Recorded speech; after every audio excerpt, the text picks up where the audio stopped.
How's that? I think that sounds different, better up here. All right, I asked Lizzie to come and help me. Is Lizzie in here still? Would you come up and help me for a moment? Thank you. All right, she's being very, and you're bringing a friend. That's wonderful. So thank you. All right, so come over here, Lizzie. You want to come over too, Heather? All right, so I have a picture here. What I'm going to do, I'm going to give you, you can look at the picture, and you can look at the picture too, and then I want you to look at the picture, and then I want you to show everybody else. Can you do that? All right, so you look at the picture, and I'm going to ask you what you think that is. It's funny looking, isn't it? All right, so why don't you come over here so people can see you, and then why don't you turn the picture around, and then hold it up really high. So, how would you describe that picture? Spiky. It's spiky. Okay, so it's spiky. Is it square? No, What is it? it's a circle. Okay, so spiky round things. All right. Do you know what that thing might be? And it's okay if you say no, because I have never actually seen one in real life. It does look like a dragon fruit. It's kind of sort of funny and different, right? All right, that is called durian. Do you know what the nickname for durian is? It's called stinky fruit. What do you think would happen if you took a bunch of stinky fruit and put it all in one room? I don't know. That would be odd. That would be odd. Do you think it would smell good or smell bad? All right, so what if I told you that durian smells like rotting food and stinky socks? Would that sound yummy or not yummy? Okay, no. All right, and finally, if your mother or family member saw that in the store, would you say, please buy that because that looks like good fruit? Or would you say, I think I'll pass, that looks like bad fruit? I think I passed. Very good. All right, very good. Thank you very much. I appreciate it. Thank you for your help. You're her cousin? That's wonderful. It's good for cousins to hang out together. That's a good thing. Thank you, ladies. So we are talking about good fruit and bad fruit. Apparently, back in 2018, an Indonesian airline was carrying 2 tons of durian. And the passengers refused to get on the plane until they had taken all the durian off the plane because it smelled that bad. And apparently it does indeed smell like rotting food and stinky socks. So why you would want 2 tons of durian somewhere, I don't know, but there you go. All right, so today's sermon is about good fruit, though, and bad fruit. And the title is Jesus Likes Good Figs. All right, let's go to the next line. Now, when I first started prepping for this, a couple of things came to mind. The first thing is I don't think I've ever seen these 3 stories in a children's Bible. And I think it's because it's a little bit edgy. And more so, it probably is even more so because it probably makes people feel a little uncomfortable. That the idea of Jesus using whips and beating people out of a temple, it doesn't really fit our normal picture of Jesus being warm and fuzzy. Right? There's a difference there. And so the way you get rid of that is you just don't tell that part of the story in the children's Bible, at least not the good ones. Or the bad ones, rather. So that's the first thought. And the second thought is that it looks like 3 stories when you're first reading it, but it's actually one story with a couple of twists, which is why we have a picture of a pretzel here, right? So it's one long piece of dough with a twist. This story is kind of the same way. It's one long story with a twist. So let's go to the next picture here. So let's start right at the beginning with Jesus clearing the temple. One more slide. This is a picture. It's a model in Jerusalem of what first century Jerusalem probably looked like. It's based off of some maps and some writings from 65 AD, which is a little bit after Jesus, but not by a lot. And some wonderful person made this entire thing. It's a 1 to 50 scale. So those little rock columns you can see in the sort of picture through here, they look very tiny. It would actually take 3 of us to if we touched our hands together, it'd take 3 of us to get all the way around one of those columns. So that's really big.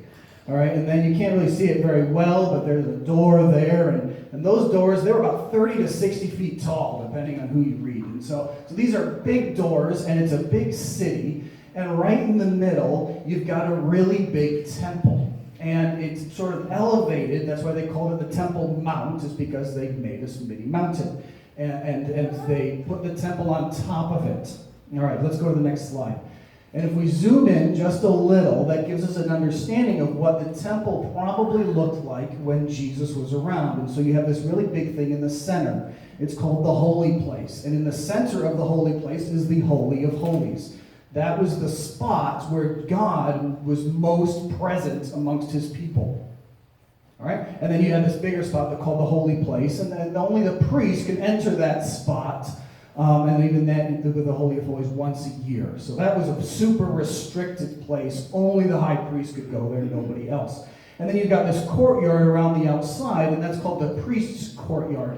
And the courtyard there would be, that's where the sacrifices would take place. So you had an altar, and you had sort of a prepping station, so that when the sacrifices would come in, the priest would do what they had to do, and then the animal would be killed, and then it would be offered on the altar. And then you go a little farther out, it's called something called the women's courtyard, and then you go to the outer edge, and it's called the Gentiles' courtyard.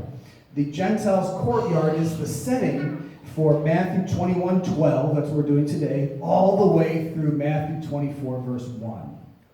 All right? So that big, giant open space around that center is where we are talking about, and is where our story is set today. It doesn't look that big in the picture, but remember, those columns are really, really large. And so if you mapped it all out, there's about 35 acres of open space in the Gentiles' courtyard. And the Gentiles' courtyard was where Gentiles went to go to worship. They were not allowed any closer, right? So we talked about the holy place. Okay, so only the priests could go into the holiest spot. And then only the priest, the high priest rather, and then only the priest could go into the courtyard, and then it sort of worked its way out from there. And so the Gentiles, they had to stay in that outer courtyard, and they weren't allowed any closer. In fact, there were a whole bunch of signs like this one in a museum in Jerusalem. If you were good at your, I assume, Aramaic, but I don't really know for a fact, but if you were really good at deciphering that, it would say something along the lines of, no foreigner may enter within the balustrade around the sanctuary and the enclosure. Whoever is caught on himself shall be put blame for the death which will ensue. Yeah, it's like not messing around. It's like a no trespassing sign with a little extra something to it. And remarkably well worded, such good English. But they weren't messing around, and that wasn't just the only one. There were lots of them. So they said, if you pass this point, we will kill you. And it's your fault, not ours. Gentiles, stay in the courtyard. All right, now, if someone wanted to worship God, what they would have to do is they were supposed to bring an animal from their own flock, and they would give it to the priests, and then have the priest prepare it, and then offer it to God on their behalf. And by AD 30, though, this sort of system had been developed, because that can be complicated. You're coming over from a long way, and you're like, I don't want to bring my sheep for 5 or 10 miles. I know, I'll buy a sheep. All right, and so that's what they would do. And so they had set up a system where you could purchase a pre-approved animal. Pre-approved because it was a nice animal, not one of the junky animals. And pre-approved because it sort of had the priest's stamp of approval on it ahead of time. So you didn't have to worry about whether you got there and the priest is like, it's not quite good enough. So this one was pre-approved, had the stamp of approval right on it, and then you could just give them some money, and they would go and offer it as a sacrifice on your behalf. And so, of course, that created an entire market structure. You needed farmers to bring the animals, and you needed laborers to take care of the animals, and you needed merchants to sell the animals, and you need priests to give the stamp of approval on the animals. So everybody's involved, and it happens whenever you get a lot of people involved, there's a lot of middlemen. And when you have a lot of middlemen, everybody's got to get paid, which means, in general, the temple pre-approved animals were a lot more expensive than something else that you might have brought with you. And so that sort of created a barrier by which it was harder for those who didn't have a lot of money to come and worship God and to perform the sacrifices that God had required. On top of that, you had all these money changers. And you needed money changers because everybody had to pay the temple tax. According to Exodus 30, every male worshiper greater than 20 years old had to pay half a shekel. And that was a rule given by God, and because it was a rule given by God, it was a good rule and a right rule. But then the religious leaders had kind of twisted it a little bit. And they said, well, you can bring your money, but we don't accept any foreign currency. You have to exchange it for the temple currency, which is what they call Tyrian, Tyrian. All right? You have to exchange it. And oh, by the way, we have a booth, and it will exchange money for you, and it'll only cost you that much. All right? Do you see what's going on? So now you have a system. God makes a good and right rule. The priests are like, we can make some cash on this one. All right? And we'll make a system. We only accept certain currencies. So if somebody wants to come and worship God, they've got to go to the booth, and they've got to pay their little bit. And then they're going to give us the whole thing back anyway as part of their tax, because God said they have to do that. Right? It's a great, unethical, wrong system that was being built up. And so you had money changers. And of course, these are a lot of people. And so at some point, you have to put them somewhere. And it seems, like we'll talk more about this in a second, they put them all in the Gentiles' courtyard. Now, every day in the temple was a busy day. But this day, in particular, was super busy because it was the beginning of Passover week. It's kind of like the Super Bowl in Judaism, right? Right, Jamie? There we go. Yay, Super Bowl. All right, so there's lots of excitement and there's lots of people, and this is the big event where you're having everybody from all around is coming. They are coming to the temple. And when Jesus then walked into the courtyard then, he would have seen something that looked a lot more like a county fair than a worship service. So when he walked in, he would have seen merchants shouting, selling their animals. All right? He would have seen people who had traveled there, pilgrims. They would be jostling for position. He would have seen carts rumbling through, because not only was the Gentile courtyard a good place to have a market, it was actually a shortcut to the Mount of Olives. So if you're like, I don't really want to walk around the Temple Mount, I'll walk right through the center of the temple with my cart. And that way it'll be less distance. So he would have seen carts filled with stuff. And then you have all these animals. And because it's busy and because only a fool doesn't bring enough supply, you have lots of animals because there's lots of people. And they all need to offer a sacrifice. So you bring lots of them. And then those of you that have had animals do things. Right? Can't say exactly what it is, but you can use your imagination. They do things. And you put a lot of animals in one small enclosed space. They do a lot of things. And it has a tendency to be a little smelly. So Jesus would have walked in, and it would have not smelled good. It wouldn't have sounded good. It would have revolted him. And it did. Matthew 21:12 through 13. And Jesus entered the temple and drove out all who sold in the temple. And he overturned the tables of the money changers and the seats of those who sold pigeons. And he said to them, "It is written, my house shall be called a house of prayer, but you make it a den of robbers." John 2 has another description of what happens here, 13 through 17. Kids, I think this will impress you. Did you know that Jesus knew how to make a whip from scratch and then knew how to use it? I don't know how to do any of that stuff. So that just goes to show Jesus is even more cool than you realized. The Passover of the Jews was at hand, and Jesus went up to Jerusalem. In the temple, he found those who were selling oxen and sheep and pigeons, and the money changers sitting there, and making a whip of cords, he drove them out of the temple with the sheep and the oxen. And he poured out the coins of the money changers and overturned their tables. And he told those who sold the pigeons, "Take these things away. Do not make my Father's house a house of trade." So Jesus walks in, and when you first read it, it sort of sounds like a little impulsive, right? He walks in. He's upset, he kind of loses self-control, and he goes and does something. But the fact that he went and he made a whip makes it clear this was something premeditated. This was something planned. Jesus said, this is a problem, I'm going to fix it. And I'm going to fix it really well, at least for this one day. Jesus was angry for at least 3 reasons. I think let's go to our next slide here. Number 1, the religious leaders had turned the Gentiles' courtyard into a market. The Gentiles' courtyard was supposed to be where the Gentiles could come and pray. They were supposed to be able to come there and offer their sacrifices and worship. Instead, it had been turned into this thing where you could have found a quieter place at Union Fair or Windsor Fair than the Gentiles' courtyard. And by doing that, the temple priests had demonstrated a complete disregard for non-Jews, right? It's not like they put it inside the place where the Jews were allowed to go. This is where the outsiders were. It's okay if we inconvenience them with a market. They certainly weren't focused on God and ensuring that God gets the glory he deserves from his creation. They weren't focused on others and making sure that others had the opportunity to come and worship God and enjoy God in their heart. They were focused on something else, possibly convenience. All these people have stuff that they need to offer. Maybe that.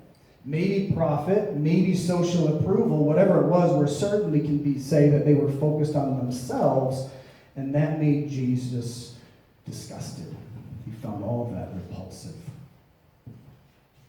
Second reason, the religious leaders were robbing the people because, as we just mentioned, they're overcharging for temple-approved animals and the temple tax.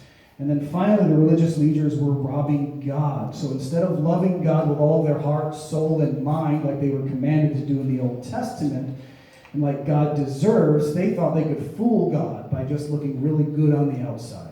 They had all their religious trappings in place. Everything looked nice. They maybe had the band in the background. And Jesus found that disgusting as well because it wasn't genuine. So he acted definitively and decisively. No one would have misunderstood Jesus' actions. He was acting like a king of kings and the Lord of lords. He was claiming authority over the temple. It's not like I could go into a temple and say, well, this is wrong, and start whipping people. He was claiming authority over it because he is God. He was claiming authority over the priests, over religious tradition, over religious worship, and over all of the worshipers themselves.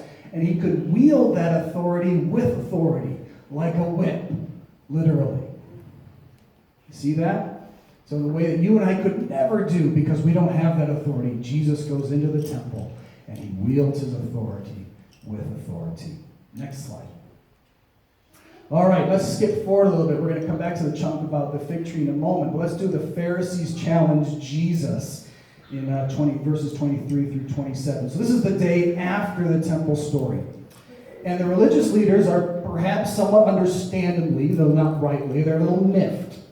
All right, because Jesus had just cast out the people out of the temple on one of their biggest days, right? So that would upset them. All right, and he disrupted the temple market, and he hadn't just done it a little bit. He'd taken the coins that each individual had, and he cast them all on the ground, which of course means nobody knows whose coins they belong to. They're just there. All right, and all the animals are scattered, and now someone has to clean up the mess. And they were upset by all those things, but as we will see, they're actually more upset because Jesus has publicly and dramatically challenged their authority, and he's becoming a very serious threat to the status quo. Got that? All right, so they ask him a question. Next line. All right, they ask him a question. Matthew 21:23. And when he entered the temple, the chief priests and the elders of the people came up to him as he was teaching and said, "By what authority are you doing these things, and who gave you authority?"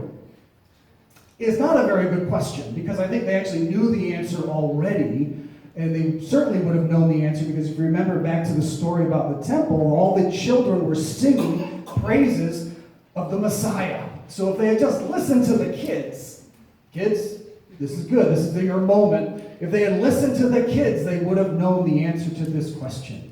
And I think they did, and I think what they were trying to do is they were trying to trap Jesus into saying something they would consider blasphemous, so they could go and arrest him on the spot. Okay, but Jesus, of course, is too smart. I love this comic. He says, "I questioned authority, and then authority questioned me." That's what's about to happen. All right, next slide. All right, Jesus asks them a question. Where did the baptism of John come from? It's an interesting question, because it's kind of an answer to their question, and it's a question for them to answer at the same time. So, John the Baptist had predicted the Messiah was going to come in Matthew 3:11, and that he was preparing the way for the Messiah. And a little bit later in Matthew 3, He had identified Jesus, specifically identified Jesus as the Messiah. And then on top of that, when Jesus came up from being baptized, God had identified Jesus as the Messiah. And we know from Matthew 3 that the Pharisees were all there. Right? So this is something they would have known. So when Jesus says, where did the baptism of John come from? He's not just asking them something that you find at a school. He's a little pop quiz for you. He's making a statement. You remember that time you saw me get baptized? What did John the Baptist say? Oh, he said that Jesus is the Messiah.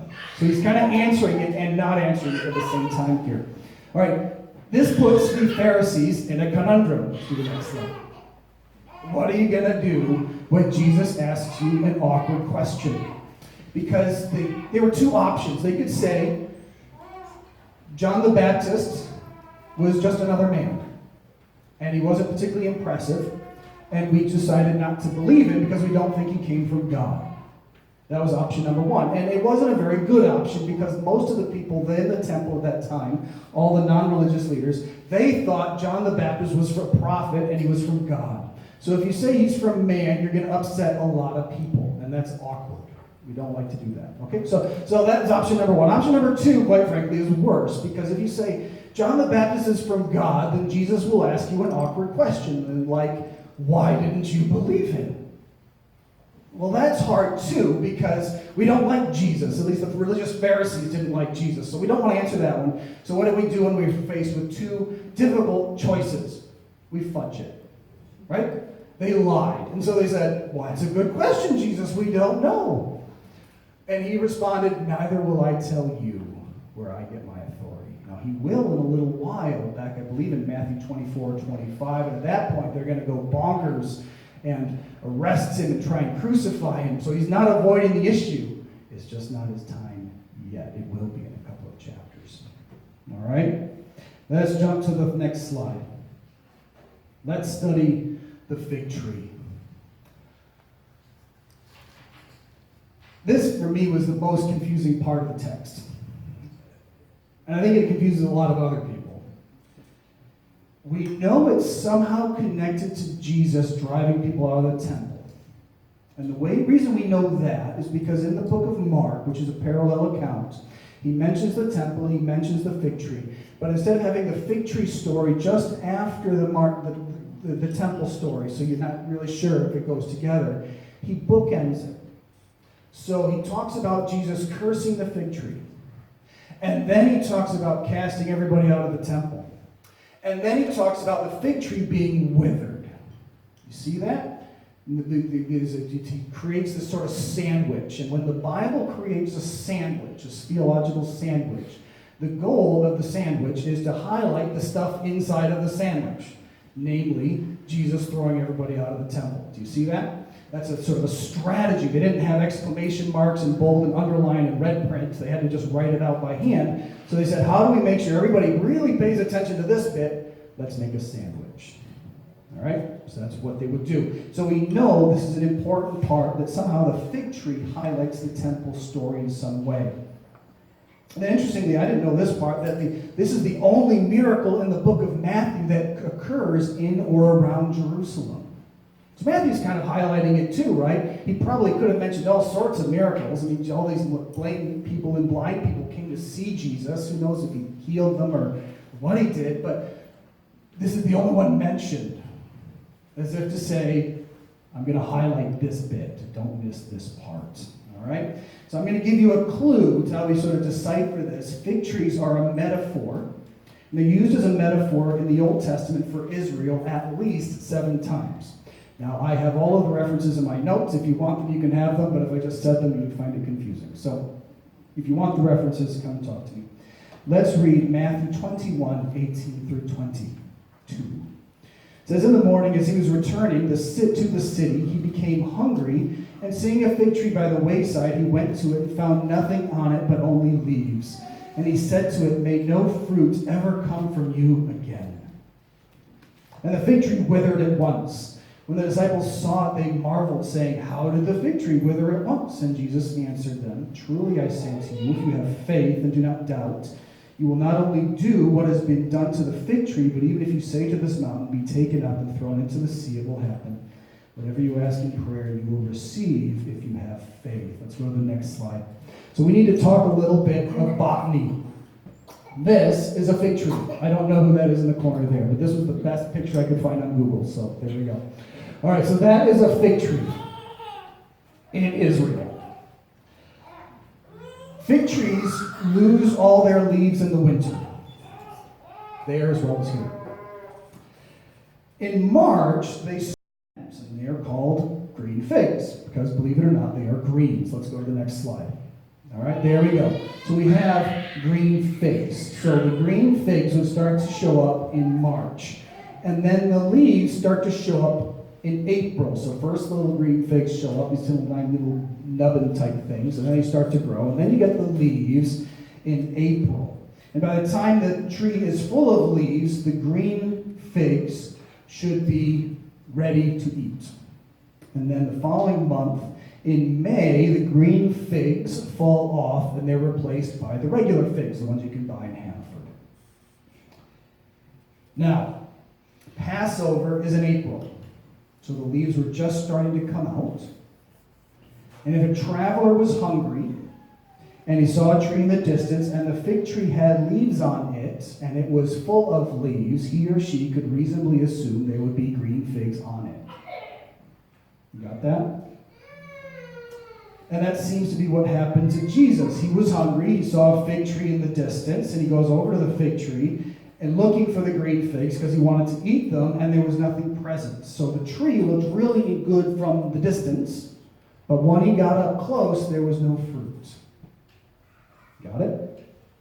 So Jesus curses the tree, and it withers. Now the disciples get caught up in the how, because no doubt this was very impressive. And Jesus graciously answered them. We've kind of talked a number of times of other similar passages where it talks about if you ask anything in my name, and if you have faith. We've done a little bit of that before. That would be a good topic for GCGs. But I think the disciples should have asked why.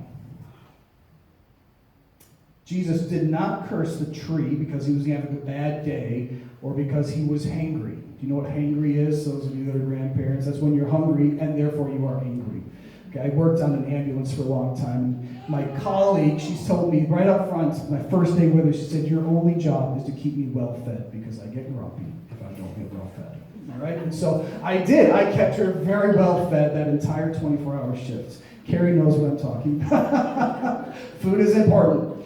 Okay, so Jesus was not hungry and angry. He cursed the tree because he wanted to make a point to his disciples. Let's go to the next slide for a moment. There's a withered fig tree. Let's go one more slide. All right, botany lessons from Jesus. So Matthew 7:17 through 18. You've already seen bad trees bear bad fruit, good trees bear good fruit. Remember that? In Matthew 12:33, the only way to determine if a tree is a good tree is if it bears good fruit. All right, that makes sense. All right, and now Matthew 21:18 through 22, it is possible to look healthy and to be fruitless at the same time. See, there's Jesus' lesson. That's what he's pointing out to his disciples. Are you starting to see the connection to the temple? So the Pharisees thought they were good trees bearing good fruit, and that Jesus was the one that was the bad tree bearing bad fruit. That's what the Pharisees thought. And Jesus goes into the temple, and all he can see is bad fruit. He's not impressed by the fancy building. It was very fancy. He wasn't impressed by the fancy building. He wasn't impressed by the crowd, and it was a really big crowd. And he wasn't impressed by the religious trappings, and there were a lot of religious trappings. He wasn't impressed by that either. He goes in, and all he can see is a group of human beings that have somehow transformed the temple of God into a temple for themselves. That's what he sees. And like the fig tree, the religious leaders, they would have looked really impressive on the outside. They had all their religious leaves. They wore the right clothes. They prayed impressive prayers. They would have used fancy words. They hung out with the right people, and they tithed on everything. Matthew 23 tells us they tithed on their spice rack. All right, they were very certain. They was like, I'm going to take out 10% of my dill seeds. right? Very precise. They weren't messing around when it came down to tithing. They looked good on the outside. When Jesus took a closer look, there was no fruit, or at least no good fruit. So in Matthew 23, when he addresses them more specifically, he accuses them of hypocrisy and lawlessness and greed and self-indulgence. He applauds the tithing part and then says that they've been ignoring bigger issues like justice and mercy and faithfulness. And then he compares them to whitewashed tombs. That's one of my favorite lines. It is not good when Jesus says you are a whitewashed tomb. That means you're fancy on the outside and you're full of bones on the inside. And you're kind of stinky. That's what a whitewashed tomb is. Not unlike the durian fruit we were looking at here. Let's go to the next slide. So let's start to wrap this up. 3 things to remember. 3 lessons from Jesus. Lessons for us, lessons for the disciples. If you remember and nothing, remember these 3 things. Next slide. Number 1. Jesus takes fruit seriously because he likes good figs. So good fruit's not optional. So bad fruit trees in Matthew 3:10 are cut down and burned. Fruitless fruit trees in Matthew 21 are cursed, they wither and they die. Matthew never says what happens to good fruit trees. We can extrapolate a little bit from the Sermon on the Mount. The poor in spirit receive the kingdom of God. The meek will inherit the earth. The hungry and thirsty for righteousness will be filled. The merciful will receive mercy. The pure in heart will see God. Peacemakers will be called sons and daughters of God. Jesus takes fruit seriously. And it's not optional. Let's do the next slide. Number 2, your fruit is defined by what you do with Jesus. And then a little question under there, which is probably too small to read, is Jesus your king? The passage does not define good fruit, but it does give us some clues. Matthew 21:14, the blind and lame come to Jesus, and Jesus welcomes them. Traditionally, they were excluded from the temple. All right? In 2 Samuel 5:8, they weren't allowed to participate. Jesus welcomes them in and heals them, and unlike the Pharisees, he does it free of charge. Doesn't oversell them a really expensive pigeon, or make them change some money so they can kind of stick it to them and get the extra money and the temple tax at the same time.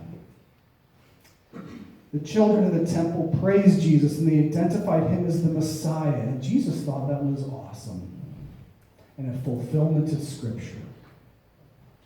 And then the disciples wanted to know how Jesus killed the fig tree, and Jesus told them they needed to have faith. He doesn't say faith in what, but it's not a very big jump to say, presumably, faith in God and faith in Jesus. That's what he told them. So those are the 3 things that Jesus is pleased with in the midst of being displeased with all of the bad fruit. So from that we can sort of extrapolate a little bit. Based on this and other passages, good fruit starts with seeing Jesus, treasuring Jesus, and submitting to Jesus. It's good because it looks like Jesus and it sounds like Jesus. And it's good because it smells like Jesus. That comes from 2 Corinthians 2:14 through 16, where it talks about us being an aroma that God finds delightful. And he finds it delightful not because it's particularly good cooking that we came up with ourselves, but because I smell Jesus there. That's awesome. And God is delighted by that. So good fruit is good because God says it is good. It's not good because a bunch of people sort of applaud and say, wow, we think that's fabulous. It's good because God says it is good and it pleases him. All right, and bad fruit then is the opposite of good fruit. It redefines Jesus. It minimizes Jesus, or just rejects Jesus altogether. It can express itself in all sorts of ways, some of which can be very impressive, maybe noble, maybe spiritual, and maybe even look Christian on the outside. But because it starts with a false sense of who Jesus is, and because it treats Jesus as so much less than he really is, it is worthless, and Jesus finds it disgusting because it's bad fruit. Next slide. And finally, you must abide in Jesus if you want good fruit. So I've talked about this before, and I was going to say the same thing again, and then it struck me. I was going to say that only Jesus can transform you from a good tree or a bad tree into a good tree. That was the direction I was going in. And that's partially true, sort of. It's consistent with the way Matthew talks about trees. Right? Good trees bear good fruit, bad trees bear bad fruit. Got it? So presumably, it's a good idea if you're a bad tree, which we all are, to become a good tree, which only Jesus could do. Only if something funny happens, you never actually see Matthew saying, become a good tree. I looked it up. I looked at every single verse with the word tree in it in Matthew, Mark, and Luke. Never do they say, you are a bad tree, you need to become a good tree. Not once. John has a lot to say about trees and fruit. But he doesn't say, you're a bad tree, become a good tree.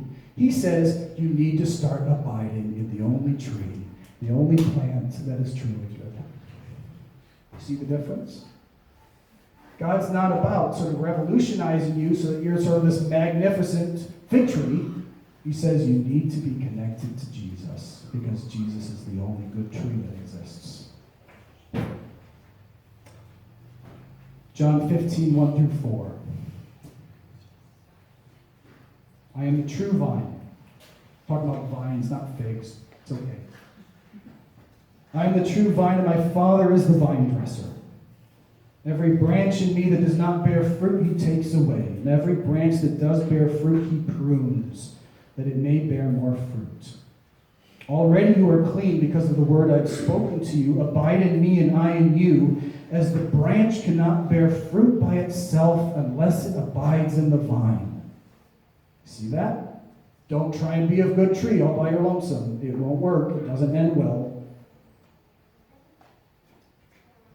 Unless it abides in the vine, neither can you unless you abide in me. I am the vine, you are the branches. Whoever abides in me and I in him, he it is that bears much fruit. For apart from me, you can do nothing. So God wants you to have good fruit, and he likes good figs, but you can only get them by being connected with Jesus, not by trying to transform yourself into a good tree. And doing the Nike method, the just do it method, you familiar with that one? You just try hard and then you fail anyway. That's not going to work. So he says we need to abide in Christ. And if we sort of unpack that briefly, that means we're spending time with Christ. It means we're speaking to him and listening to him. And we're reading his Bible. And we are loving him, and we are treasuring him, and we are obeying him. And if we do that, as we do that, something remarkable happens. The life that is in Jesus Christ starts to flow into you and through you. So that you start to have fruit. And guess what the fruit starts to look like? It starts to look like Jesus. Which means it's good fruit because the Father sees the fruit and he says, yes, it looks like my son. I love that fig. You see the difference? And then on top of all that, the one who gets the glory is Jesus because he's the one that's making it all happen in you and in me. So it's not like I can power out a really nice fig one day and say, I did it, I'm awesome. I became a good fruit tree. That's what the Pharisees do and did. God says, that fruit right there, that was my doing. I know it's amazing I did that at Dan Bates. It's because I'm amazing. That's what God would say, not me. It's like, who knew that something good could come out of Dan Bates? Or anybody at Anchor, or anyone else here in Booth Bay. God gets the glory because it's amazing. He can bring good fruit out of lousy branches and trees like you and me. Last slide. I want to close with John 15, 8 through 11. By this my Father is glorified, that you bear much fruit and so prove to be my disciples. As the Father has loved me, so I have loved you. Abide in my love. If you keep my commandments, you will abide in my love, just as I have kept my Father's commandments and abide in his love. These things I have spoken to you, that my joy may be in you, and that your joy may be full. Wow. All right, so Jesus likes good fruit. That's the first thing I want you to remember. If you forget everything else, remember this. Jesus likes good fruit. Your fruit is defined by what you do with Jesus. If you reject Jesus, whatever comes out is bad fruit by definition. What do you do with Jesus? You must abide in Jesus if you want good fruit. And if you do, Jesus says his joy will be in you and that your joy will be full. You will not be wasting your life if you do this with Jesus. So let's pray. So, Heavenly Father, thank you. Thank you for putting up with such lousy trees like us, and even more so, allowing us to be grafted into you so that we could have your life surging through us and somehow miraculously produce good fruit because of Jesus. And so we ask your forgiveness for any and all bad fruit that exists in our hearts and our brains, and we ask that you would cleanse us of that we wouldn't be stinky fruit like that durian. We wouldn't smell like smelly socks to you, but we would smell like Jesus because Jesus is producing good fruit in us. And we would ask that you get all the glory and all the praise because you are worthy of it. In Jesus' name we pray.